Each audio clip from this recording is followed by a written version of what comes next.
எப்போவுமே நம்ம கற்பனையில் வாழக்கூடாது, நிஜத்தோடு தான் வாழணும். நாளைக்கு என்னால் இது முடியும் என்பது கற்பனை. இன்று என்னால் இது முடியும் என்பது நிஜம். இன்று முடியக்கூடியதை உன்னால் முடியுமானால் அதை செய்ய முற்படு.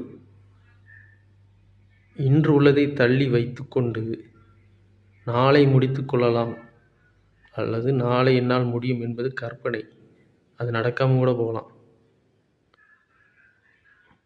ஸோ அப்போ முடியுங்கிறது இப்போவே நீங்கள் ஒதுக்குறீங்களே, பிளான் போடுறேங்கிறதுல பேரில் நேரத்தை ஒதுக்குறீங்களே, அந்த நேரமும் வீணானது.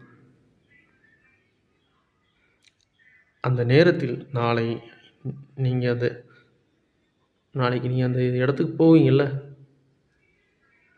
அந்த டைமில் அப்போது நிஜமான தருணங்களில் உங்கள் முடிவை சரியாக செய்யுங்கள். அது நிஜம். கற்பனை வேண்டாம், நிஜத்தோடையே வாழுங்கள். இப்போது நீங்கள் எதை அனுபவிக்கிறீர்களா, எதை சாப்பிட்டு கொண்டு இருக்கிறீர்களா, அது நிஜம். அதை ரசித்து சாப்பிடுங்கள். அடுத்து என்ன செய்ய போகிறீர்கள்?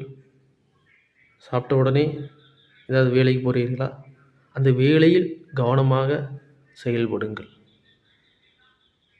நாளைக்கு நீங்கள் பில்கேட்ஸ் ஆவீங்களோ, கலெக்டர் ஆவீங்களோ, அது எல்லாமே நாளைக்கு நடக்காதுன்னு சொல்லலை. இன்று செய்ய முடிய செயலில் கவனமாக இருங்க, அது போதும்.